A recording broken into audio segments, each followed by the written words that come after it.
शादी का बंधन सबसे पवित्र बंधन होता है। ये बंधन जन्मों जन्मों का होता है। हर लड़की के दिल में अपनी शादी को लेकर हजारों तमन्ना होती है।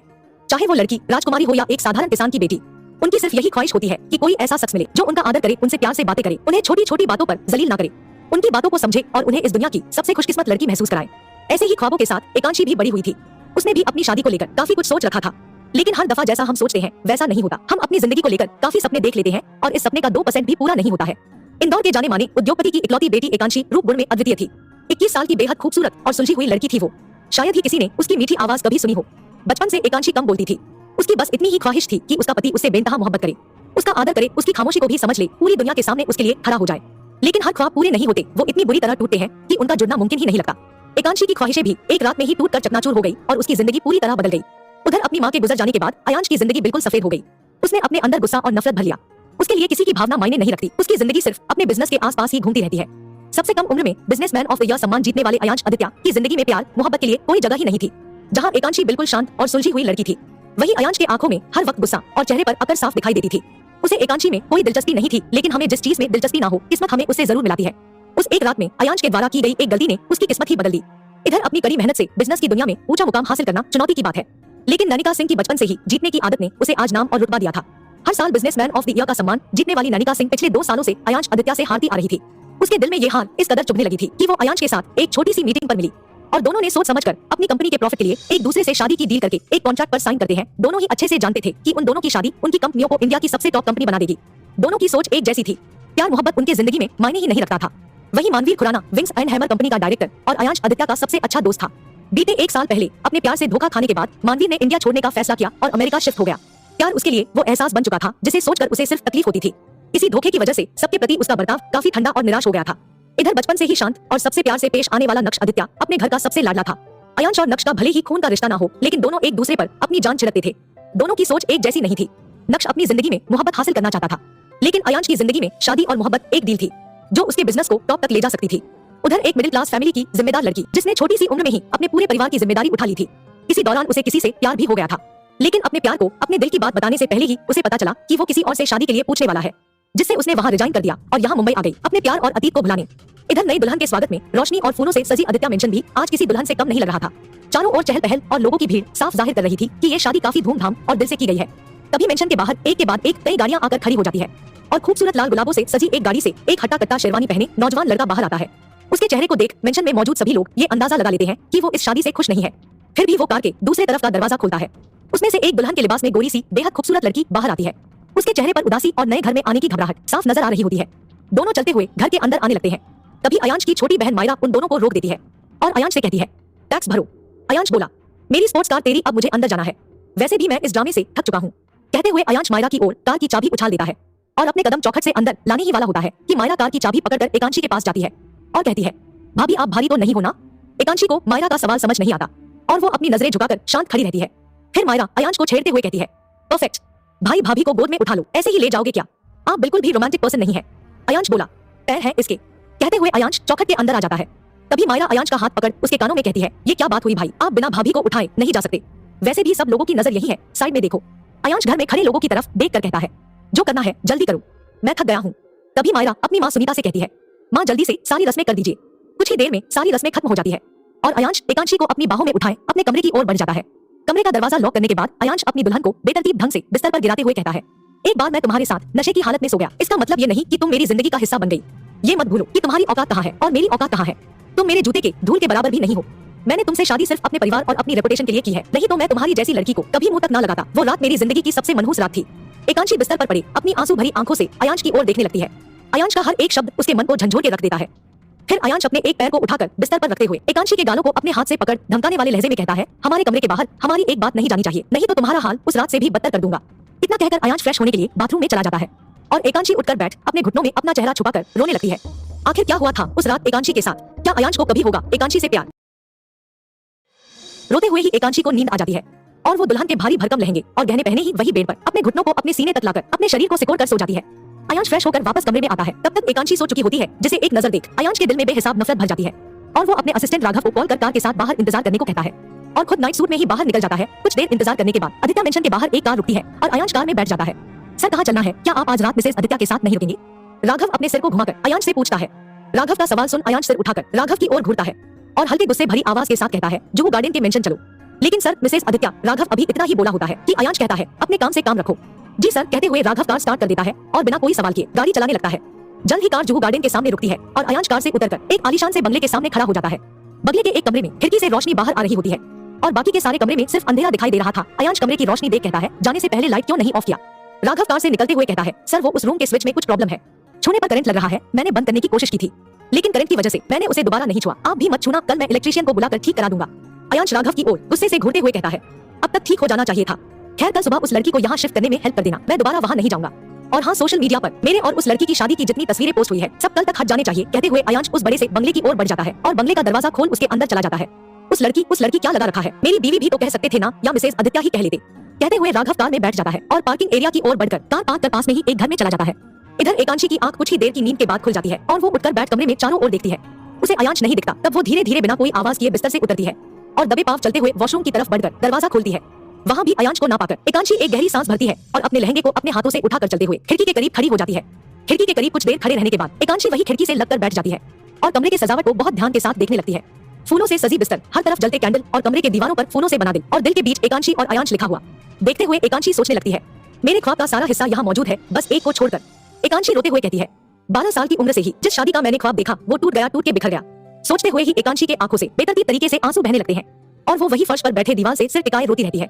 उधर अयांश अपने बंगले के अंदर जाकर सारे लाइट्स को ऑन करता है और हॉल से चलते हुए सीढ़ियों से होते हुए अयांश अपने कमरे में जाकर अपने कुछ घंटों में पूरी तरह बदल चुकी जिंदगी के बारे में सोचने लगता है।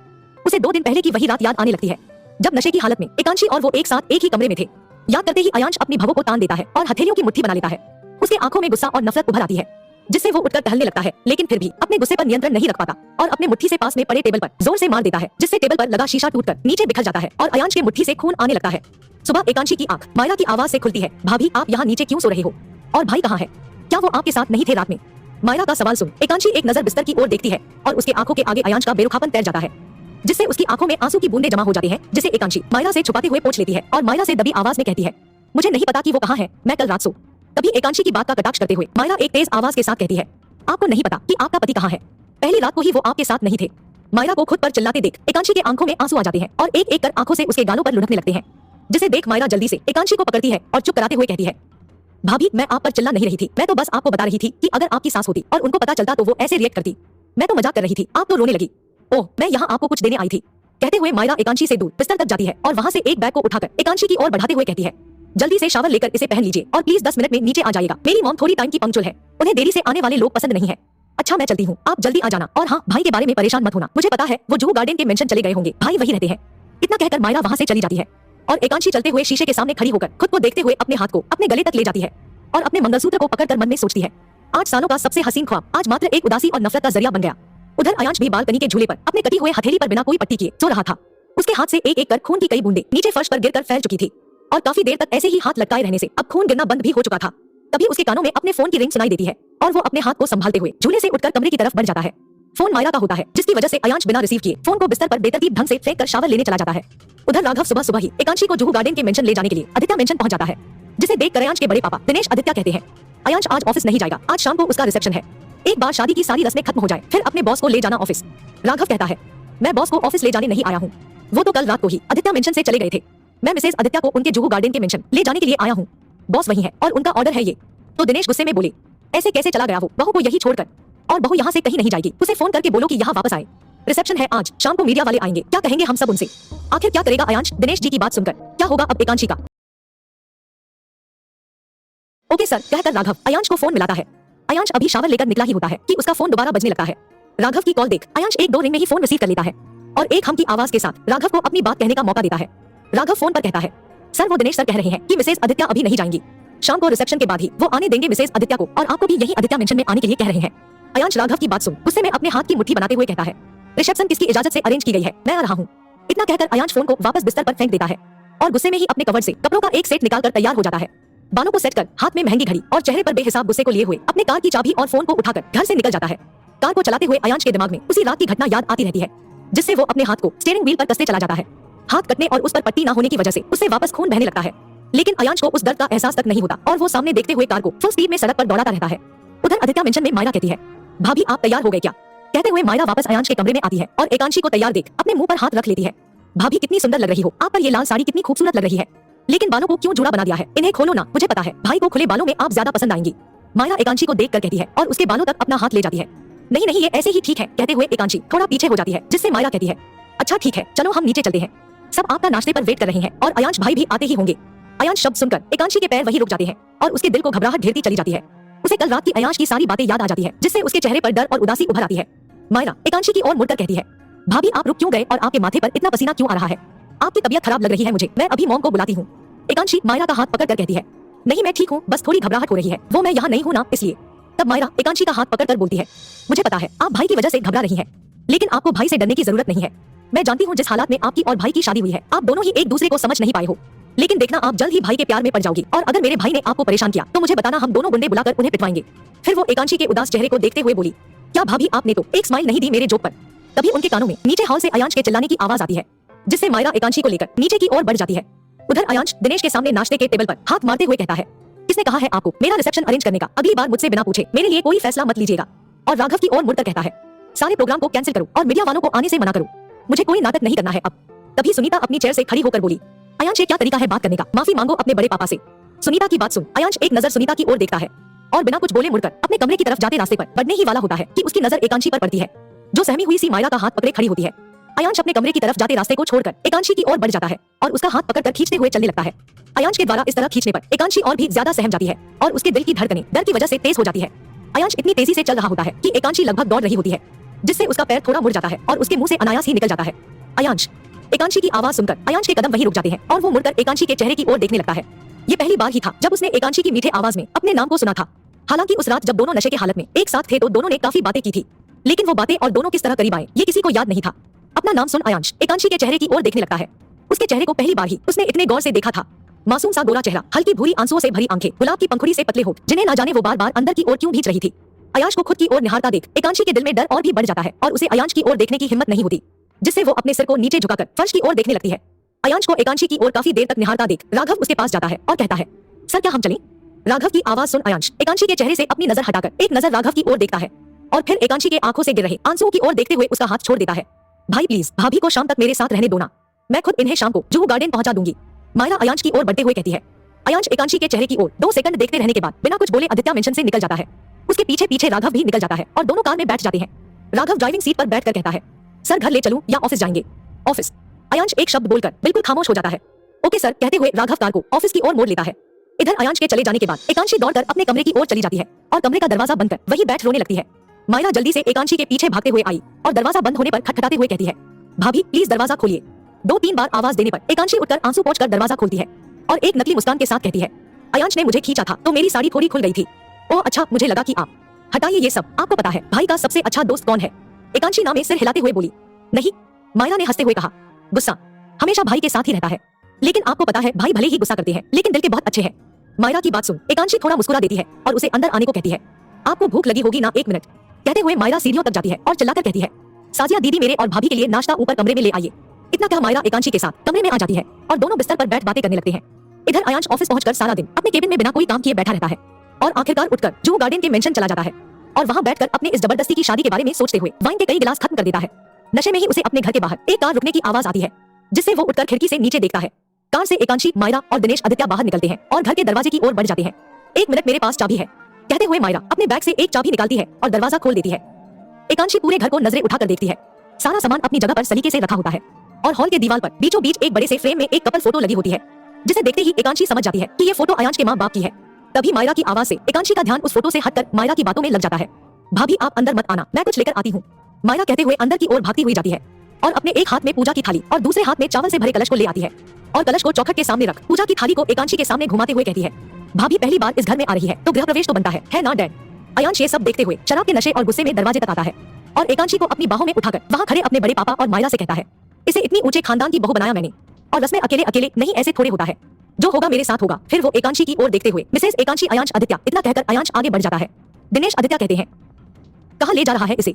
अयांश नशे में लड़खड़ाते हुए बोला पत्नी है ना, नई नई शादी हुई है हमारी तो सुहागरात तो बनती है ना। सुहागरात की बात सुन और अयांश को फिर से नशे में देख एकांशी के दिल में जो बची हुई हिम्मत होती है वो भी खत्म हो जाती है और आंखों से लगातार आंसू बहने लगते हैं। डर से उसके हाथ पांव बिल्कुल ठंडे पड़ जाते हैं। अयांश नशे में कहता है पत्नी है ना, नई नई शादी हुई है हमारी, तो सुहागरात तो बनती है ना। सुहागरात की बात सुन और अयांश को फिर से नशे में देख एकांशी के दिल में जो बची हुई हिम्मत होती है वो भी खत्म हो जाती है और आंखों से लगातार आंसू बहने लगते हैं। डर से उसके हाथ पांव बिल्कुल ठंडे पड़ जाते हैं। उसके दिमाग में इस वक्त एक ही ख्याल घूम रहा होता है कि अगर इस बार वो अयांश से छूट गई तो वो अपने आप को खत्म कर देगी। अयांश एकांशी को अपनी बाहों में उठाए सीढ़ियों तक पहुंचकर मायरा और अपने बड़े पापा की ओर घूमकर कहता है, आप दोनों को मैंने रुकने के लिए नहीं कहा, आप दोनों आदित्य मेंशन वापस जाइए और मैं अपनी वाइफ के साथ कमरे में जाता हूँ। इतना कहकर अयांश सीढ़ियों से ऊपर चला जाता है। भाई ने पी रखी थी डैड, हमें भाभी की हेल्प करनी चाहिए। मायरा अयांश को जाता देख कहती है, उन दोनों की शादी हो चुकी है और हम अयांश के सामने कुछ नहीं बोल सकते, तुम्हें पता तो है वो कैसा है। एकांशी को अपनी लड़ाई खुद लड़नी होगी। कहते हुए दिनेश आदित्य मायरा का हाथ पकड़ घर से निकलने से पहले दरवाजा बंद कर देते हैं और वहां से अपने घर के लिए निकल जाते हैं। उधर अयांश एकांशी को कमरे में ले जाकर उसे बेड पर झटके के साथ छोड़ देता है, जिससे एकांशी बेड पर सीधे गिर जाती है। डर की वजह से वो अपने हाथों से चादर को पकड़ लेती है और अपनी आंखें बंद कर थूक निकलने लगती है। अयांश नशे में धुत एकांशी की ओर झुकने लगता है और एकांशी के गले पर किस करता है, जिससे एकांशी की धड़कनें तेज हो जाती है और वो खुद को मजबूत करते हुए गिड़गिड़ाती है, प्लीज।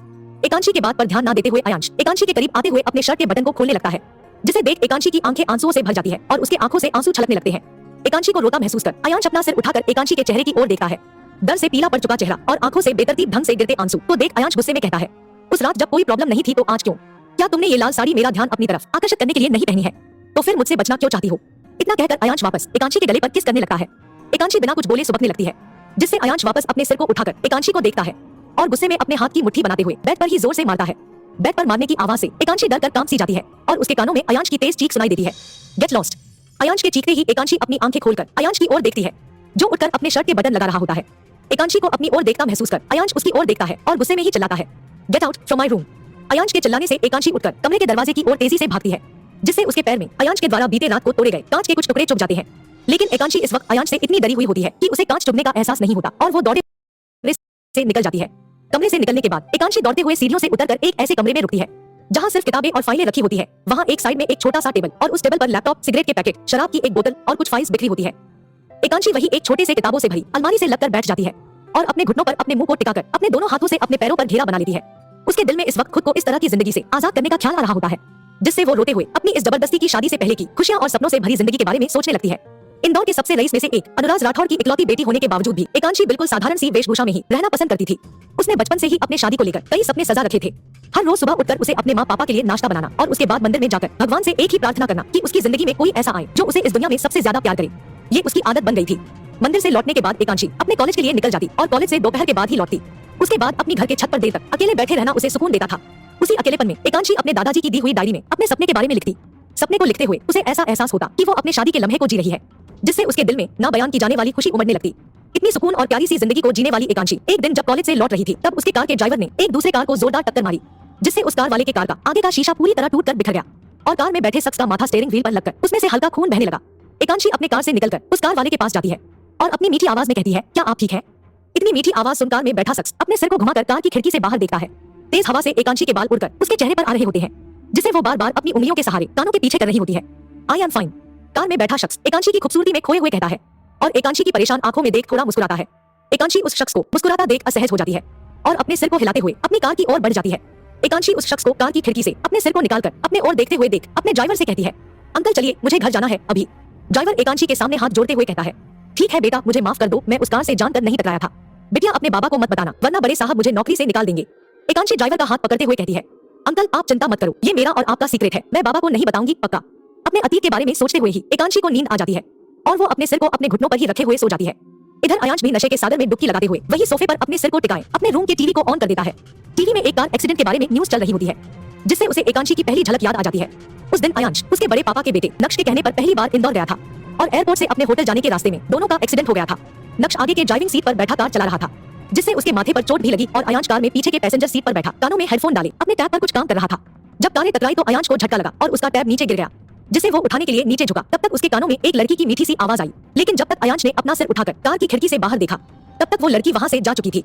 अयांश ने बस उसके हाथ में एक ब्रेसलेट देखी जो सूरज की रोशनी से चमकते हुए उसके आंखों पर ही पड़ रहा था और नक्श अपने फूटे सिर पर हाथ रख मुस्कुराते हुए उसी लड़की की ओर देख रहा था।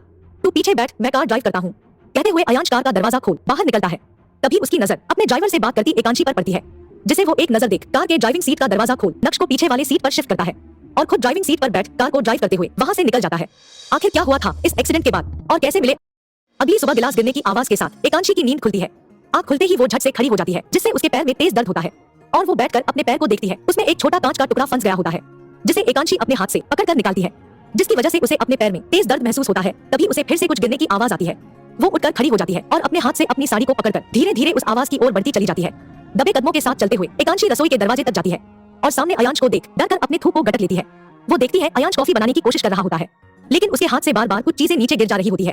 तभी एकांशी की नजर अयांश के हाथ पर पड़ती है, जिनमें से अभी भी थोड़ा खून रिस रहा होता है, जिससे अयांश किसी भी सामान को ठीक से पकड़ने में कामयाब नहीं हो पा रहा था। अयांश के हाथ से खून निकलता देख एकांशी डरते हुए अयांश की ओर बढ़ जाती है और दबी हुई आवाज में धीरे से कहती है, क्या मैं बना दूं? एकांशी की आवाज सुन अयांश पीछे मुड़कर देखता है। एकांशी के चेहरे पर इस वक्त डर के भाव साफ नजर आ रहे होते हैं, जिससे अयांश बिना कुछ बोले वापस मुड़कर अपना काम करने लगता है। तभी उसके हाथ से कॉफी का डब्बा नीचे गिर जाता है और सारी कॉफी नीचे बिखर जाती है। कॉफी ना बना पाने की वजह से अयांश गुस्से में अपने हाथ को स्लेव पर मारने ही वाला होता है कि उसके कानों में एकांशी की आवाज आती है, नहीं। एकांशी की आवाज सुन अयांश अपने हाथ को वही रोक लेता है और गुस्से में ही मुड़कर एकांशी के एक बाजू को पकड़कर चिल्लाता है, मुझसे दूर रहना और मेरी पत्नी बनने की कोशिश कभी मत करना। मैं तुमसे सिर्फ और सिर्फ नफरत करता हूँ। इतना कहकर अयांश एकांशी के बाजुओं को छोड़कर रसोई से बाहर निकल जाता है। अयांश के बाजू छोड़ते ही एकांशी अपने बाजू को पकड़कर वही फर्श पर बैठ जाती है और रोते हुए सोचती है, मैंने ऐसा क्या किया था भगवान जी जो आपने मुझे ऐसी सजा दी? क्यों मेरी शादी एक ऐसे इंसान से करा दी जिसके दिल में मेरे लिए सिर्फ नफरत भरी है? रोते हुए एकांशी अपने बाजू को देखती है, उस पर अयांश की उंगलियों के निशान उगाए थे और उसमें तेज दर्द होने की वजह से वो और भी ज्यादा रोने लगती है। इधर अयांश गुस्से में ही शावर लेकर तैयार होता है और अपने स्टडी रूम में जाकर अपने लैपटॉप को उठाकर बाहर निकलने लगता है। तभी उसकी आंखों पर कुछ चमकने की रोशनी आती है, जिससे वो लैपटॉप को वहीं टेबल पर रखकर उस चमकती चीज की ओर ही बढ़ जाता है। वो एक ब्रेसलेट होता है जो जाहिर तौर पर एकांशी के हाथ से टूटकर नीचे गिर चुका होता है। अयांश उस ब्रेसलेट को उठा लेता है और ध्यान से देखने लगता है। देखने पर उसे याद आता है कि उसने कल रात को एकांशी के साथ दुर्व्यवहार किया था, जिससे उसका गुस्सा कुछ हद तक शांत हो जाता है और वो उस ब्रेसलेट को अपने कोट के पॉकेट में रखकर रसोई की ओर बढ़ जाता है। वहाँ उसकी नजर एकांशी पर पड़ती है। वो अभी भी नीचे बैठकर रो ही रही थी, जिससे वो बिना कुछ बोले वहाँ से चलते हुए घर के बाहर चला जाता है। काफी देर तक रोते रहने के बाद एकांशी वहाँ से उठकर एक गिलास में पानी भरती है और उसे पीकर अपने चेहरे को वही किचन में लगे सिंक में धो लेती है और अपने साड़ी के पल्लू से अपने चेहरे को साफ कर लेती है। उसके बाद एकांशी किचन से निकलकर वही हॉल के सोफे पर बैठ जाती है और अयांश के कमरे की ओर देखने लगती है। उसे नहीं पता होता कि अयांश चला गया है, जिसकी वजह से वो काफी देर सोफे पर बैठी रहती है। तभी उसके कानों में डोरबेल की आवाज आती है और वो अपने घायल पैर के साथ लंगड़ाते हुए दरवाजे तक चली जाती है। दरवाजा खोलने पर उसे सामने राघव दिखाई देता है, जो तुरंत कहता है, सर का लैपटॉप यही छूट गया है, क्या आप मुझे वो दे देंगी? बाहर बॉस मेरा इंतजार कर रहे हैं, तो थोड़ा जल्दी लाइएगा। राघव की बात सुन एकांशी समझ जाती है कि अयांश बहुत समय पहले ही घर से जा चुका है, जिससे वो राहत की सांस भरती है और राघव की ओर देखकर कहती है, आप खुद ही ले, मुझे अभी नहीं पता कि उनकी चीजें कहाँ रखी हुई है। राघव सिर हाँ में हिलाते हुए घर के स्टडी रूम की ओर बढ़ जाता है और कुछ ही मिनट के बाद हाथों में एक लैपटॉप लिए हुए आता है और घर से बाहर चला जाता है। राघव के जाते ही एकांशी दरवाजे को बंद कर देती है और घर के हर एक चीज को बड़े ध्यान से देखने लगती है। वो घर के हर एक कोने को देखने के बाद आखिर में अयांश के कमरे में जाती है। कमरे में हर तरफ कांच के टुकड़े बिखरे होते हैं, जिनसे अपने पैरों को बचाते हुए एकांशी अपने स्लीपर्स को पहन लेती है और कांच के टुकड़ों को इकट्ठा कर डस्टबिन में डाल देती है। कमरे में बिखरी सारी चीजों को उनकी जगह पर रखने के बाद एकांशी की नजर एक फोन पर पड़ती है, जिसे वो उठाकर एक नंबर डायल करती है। 2-3 रिंग में ही फोन के दूसरी ओर से आवाज आती है, हेलो कौन? आवाज सुनकर एकांशी की आंखों में आंसू आ जाते हैं और उसके हाथ फोन पर कसते चले जाते हैं। एकांशी बिना कोई आवाज किए रोती रहती है। तभी फोन पर फिर आवाज आती है, किससे बात करनी है, कौन है? एकांशी रोते हुए भारी आवाज के साथ फोन पर कहती है, पापा। इससे पहले कि एकांशी आगे कुछ और भी बोल पाती कि फोन कटने की आवाज आती है, जिससे एकांशी बेचैनी के साथ फोन को मजबूती से पकड़कर 1-2 बार पापा पापा कहती है और फोन को अपने कान से हटाकर अपने दिल के करीब रख बिलखते हुए कहती है, एक बार तो मुझसे बात कर लीजिए, मैंने कोई गलती नहीं की। मुझे नहीं पता कि उस रात क्या हुआ था, मैं कैसे अयांश के रूम में गई, मुझे कुछ भी याद नहीं। कोई तो मेरी बात का यकीन करो, मुझे आपकी जरूरत है पापा, प्लीज मुझसे एक बार तो बात कर लो। कहते हुए एकांशी बेड पर बैठ जाती है और फोन को अपने सीने से लगाए रोती हुई वही सो जाती है। उधर अयांश ऑफिस पहुंचकर सबको अपने प्रोजेक्ट के बारे में समझा रहा होता है कि उसे एक कॉल आती है, जिससे वो सबसे एक्सक्यूज मी कहते हुए बाहर आ जाता है और फोन को रिसीव कर कहता है, मैंने तुमसे पहले भी कहा है कि मुझे ऑफिस टाइम फोन मत किया करो, मुझे अपने काम में खलल पसंद नहीं है। फोन के दूसरी ओर से किसी लड़की की आवाज आती है, रिलैक्स डियर, मुझे पता है ये तुम्हारे काम करने का वक्त है, लेकिन मुझे लगा तुम्हें तुम्हारे वादे को याद दिलाने की जरूरत है, वरना इतनी बड़ी कंपनी की सीईओ होकर मैं खुद भी बिजी रहती हूँ। अयांश उस लड़की की बात सुन गुस्से में फोन काट देता है और सबसे कहता है, मीटिंग इज ओवर। मीटिंग में उपस्थित सभी लोग ये जानते हुए कि प्रोजेक्ट की सारी बात अभी डिस्कस नहीं हुई है, चुपचाप वो बाहर निकल जाते हैं और 2 लड़कियां आपस में ही बात करने लगती है। पता नहीं आज किस वजह से गुस्से में है मिस्टर आदित्य, इनकी तो अभी अभी शादी हुई है। पूरी इंडिया की लड़कियां सोचती है कि ये कितना हॉट लड़का है और सब इनसे शादी भी करना चाहती है, लेकिन जिस लड़की से इनकी शादी हुई होगी वही जानती होगी ये क्या है। सबके बाहर जाते ही राघव अपने हाथ में फर्स्ट एड बॉक्स हुए अंदर दाखिल होता है और कहता है, अगर हाथ पर दवा और पट्टी नहीं की तो ये और भी ज्यादा भयानक हो जाएगा। अब मैं बिल्कुल भी आपकी बात नहीं सुनूंगा और अयांश को एक चेयर पर बैठाते हुए कहता है, मैंने आपसे कहा है कि आप अपने गुस्से पर कंट्रोल किया कीजिए, आप हर बार खुद को ही नुकसान पहुंचा लेते हैं। मैंने देखा था सुबह मिसेज आदित्य के पैर में भी चोट लगी थी, पैर से खून आ रहा था उनके, क्या आप दोनों? राघव आगे कहना जारी ही रखता है कि अयांश उसकी बात को काटते हुए कहता है, क्या वो लड़की रो रही थी? राघव अयांश के चेहरे की ओर देखते हुए बोला, नहीं, रो तो नहीं रही थी, लेकिन उदास जरूर दिख रही थी, क्या आपने उन्हें डांटा था? अयांश राघव की बात का कोई जवाब नहीं देता और अपने कोट के पॉकेट से एकांशी के ब्रेसलेट को निकालकर कुछ देर तक देखते रहने के बाद उसे वापस अपने पॉकेट में रख लेता है और राघव से जाने को कहता है। राघव हाथ पर पट्टी बांधकर निकल जाता है। अयांश भी वहाँ से निकलकर अपने केबिन में चला जाता है और अपने चेयर पर बैठकर उसी लड़की को फोन करता है, जिसकी कॉल मीटिंग के दौरान आई होती है। फोन उठने के बाद अयांश कहता है, अयांश आदित्य अपना वादा कभी नहीं भूलता, मुझे बार बार कॉल करके परेशान करने की जरूरत नहीं है। फोन के दूसरी ओर से आवाज आती है, मुझे खुशी हुई कि तुम्हें अपना वादा याद है और यकीन है कि तुम अपने जिंदगी से एकांशी को निकालने में सक्सेसफुल होगे। याद रखना, मुझे हारने की आदत नहीं है। इतना कहकर वो लड़की फोन रख देती है। अयांश भी फोन रखते हुए कहता है, और यहाँ हारना कौन जानता है। इधर एकांशी अयांश के रूम में ही सो चुकी होती है और वो रात के 11 बजे तक सोती ही रहती है। तभी उसके कानों में गाड़ी के हॉर्न की आवाज आती है और वो उठकर बेड से उतरती है और कमरे की खिड़की से नीचे झांकती है। कार से अयांश और उसका असिस्टेंट राघव बाहर आते हैं और एक दूसरे से कुछ बातें करने लगते हैं। बात करते हुए ही अयांश अपने कमरे की ओर देखता है और वापस राघव की ओर डांटते हुए कहता है, मेरे कमरे की स्विच अभी तक ठीक क्यों नहीं हुई है। राघव अयांश के सवाल का जवाब देता है, मैंने इलेक्ट्रीशियन को फोन किया था, शायद वो दिन में आकर स्विच ठीक कर गया हो। मिसेस आदित्य घर पर ही थी, उनसे पूछ लेते हैं। राघव की बात सुन अयांश राघव से कहता है, तुम्हें इसे अपनी निगरानी में ठीक करवाना था। इतना कहकर अयांश अपने रूम की खिड़की की ओर देखने लगा है। उसे खिड़की पर एकांशी दिखाई देती है जो उसकी नजर पड़ते ही वहां से हट जाती है।